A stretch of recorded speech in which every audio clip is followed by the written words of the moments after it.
Sunday, happy Sunday. And what a Sunday it is. It is the 16th of February.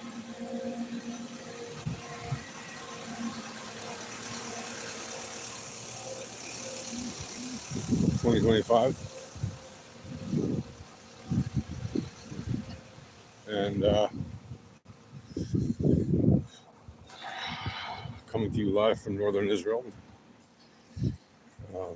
Situation in Israel and with the fighting with Hamas and Hezbollah is temporarily subsided, but not ended. There have been various flare-ups, you could call them.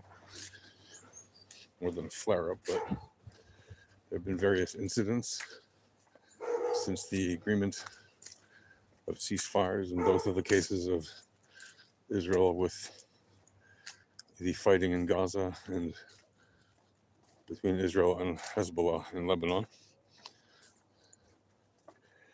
Right now, the ceasefire between Israel and Gaza, or the Hamas in Gaza, is holding as long as the exchange of hostages for terrorists continues. And I say hostages for terrorists because that is who is being released from the Palestinian side. They're releasing hostages that they've held for now 500 days.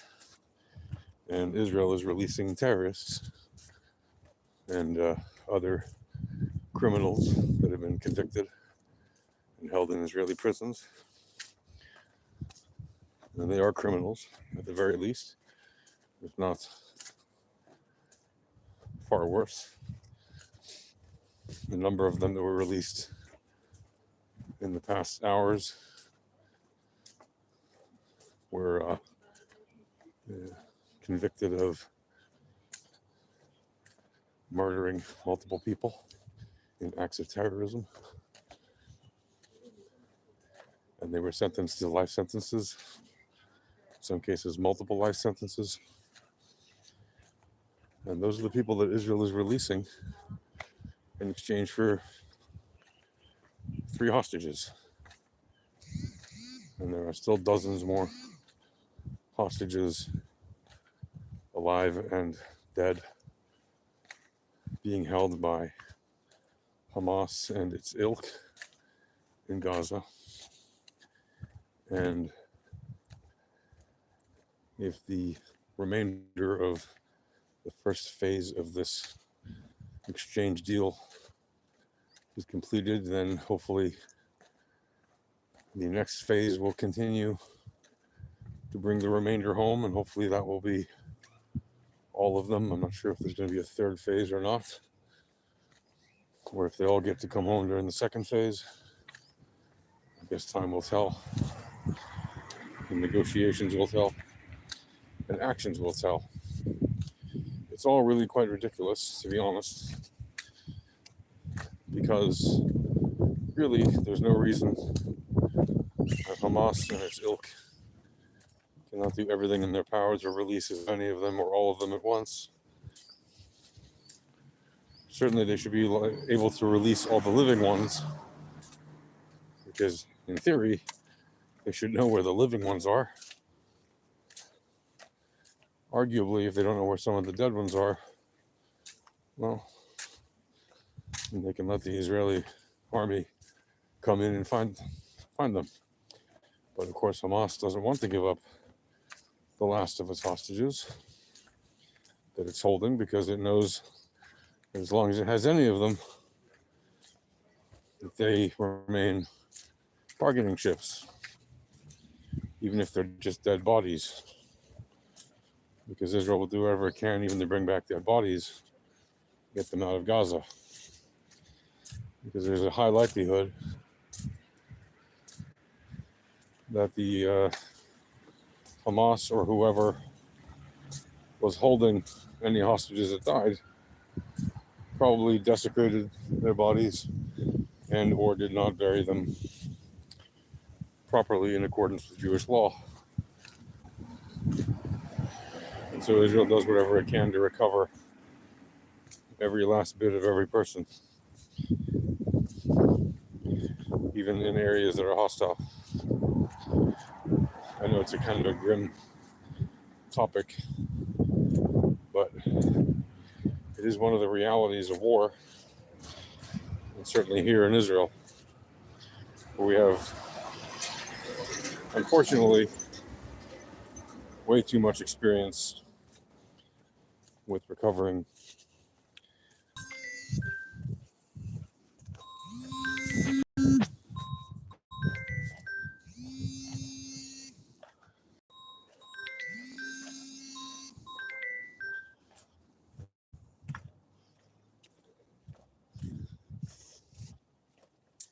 and so that is the situation with Israel and Hamas in Gaza. We will see whether or not the agreement holds and they continue to release all the hostages. But of course, like I said, the Hamas does not want all of their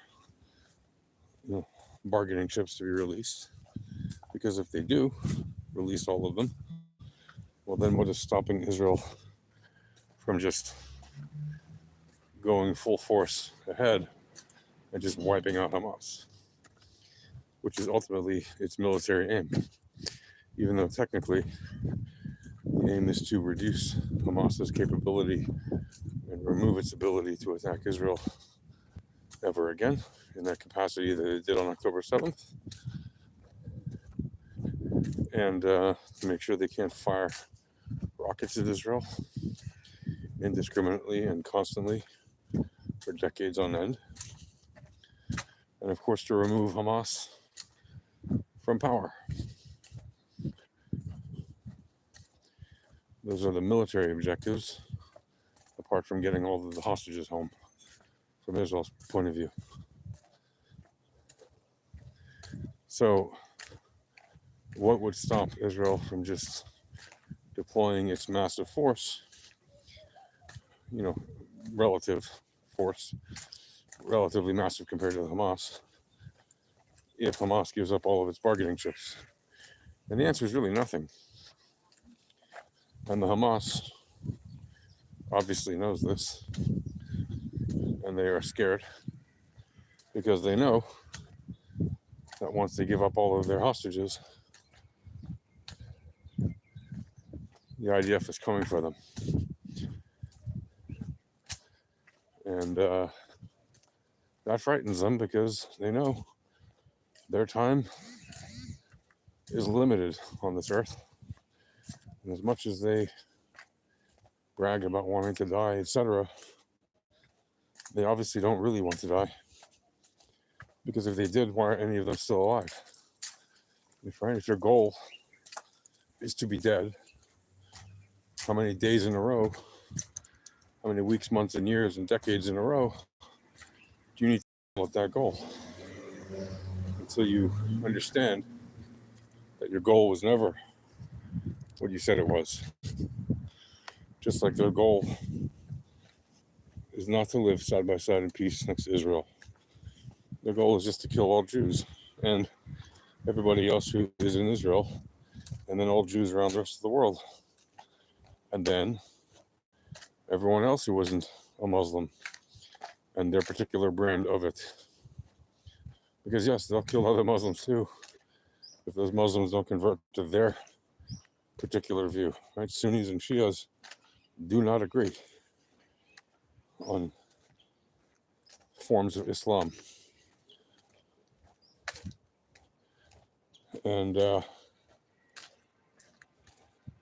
it's a very tragic situation because on the one hand, Israel wants peace and wants to live side by side in peace and prosperity with its neighbors. On the other hand, its neighbors don't want that, by and large. Now, are there some, Arabs who live in Gaza who would like to have peace with Israel? I'm sure there are. We know there are. But whenever they speak up or dare to speak out against Hamas, they are very quickly punished for that. And very often that punishment is physical. Very often it is terminal. There's a video that went around a few months ago of an Israeli reporter asking people in Gaza about their opinions of the situation. And many of them were saying that they couldn't stand the situation, and a few of them were brave enough to say, what they actually thought.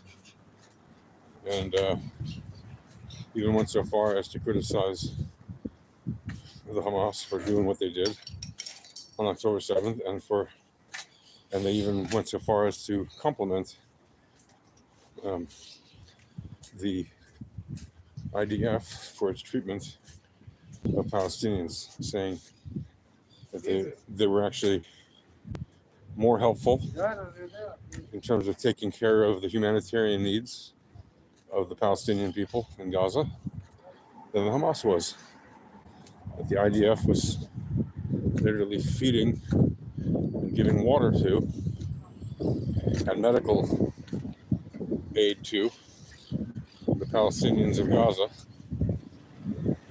more so than the Hamas, and not by like a little.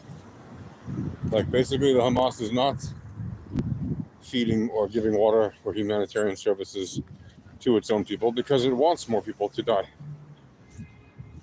They want that for PR reasons because they know that if there are more dead people in Gaza, that will trigger the emotional response from people who don't really know the situation,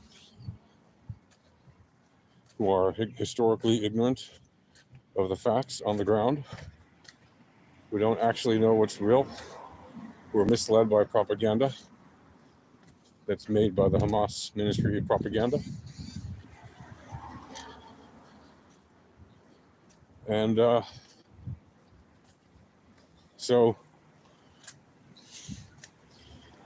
it causes this, well, let's just say that a number of people that were in those videos were Gazan Arabs, said very vocally, that they blame Hamas for these things. They were very clear about it. And they very clearly said Israel was the one party that was helpful to them. And not long after, in fact, within some days, one of the men that said that on camera in front of his children was dragged out of his home in front of his kids and was beaten and tortured, and they broke his leg. And then as he was recovering, some days later, they shot him dead.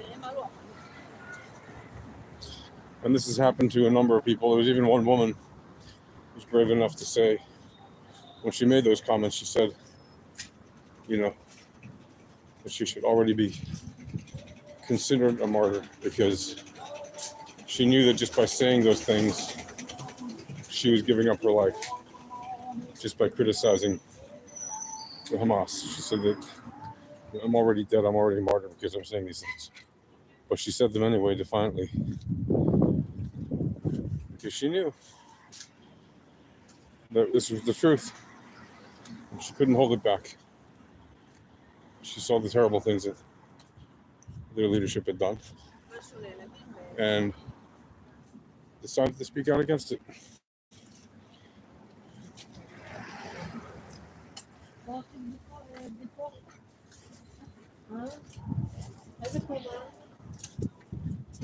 And I have to say that kind of act is very courageous, very bold, very daring and heroic, to be honest, for her own people.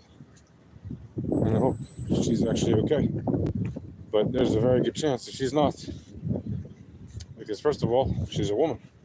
speaking out against men, which in Gaza is a big no-no, especially when the men she's speaking out against are the Hamas that run the place with an iron fist.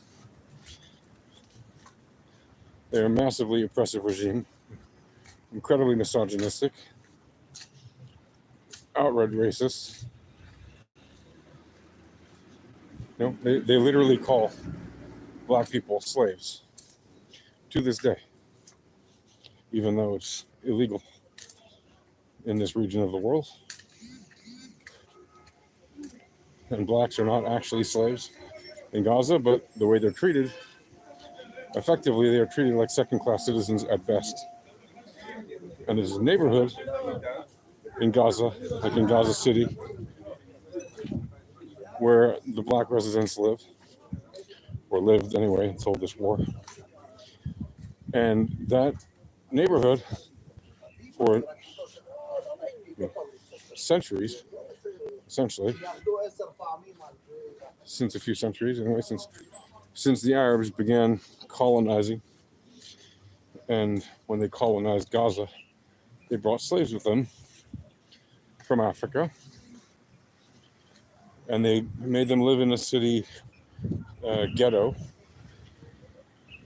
And the name of the street that most of them live on is the Street of the Slaves, which to this day is how they refer to black people living amongst them. They call them slaves.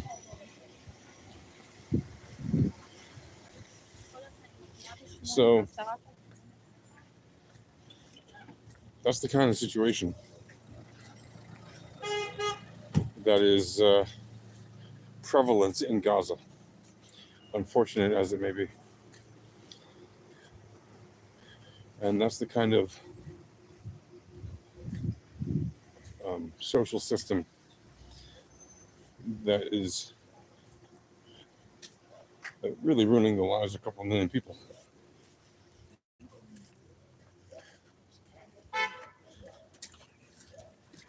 Anyway, hopefully we'll see the ceasefires hold up and extend to a broader, longer-term ceasefire and maybe even peace eventually. But at the moment, I'm not going to hold my breath waiting. Okay, that's it for now. Talk to you soon. Peace.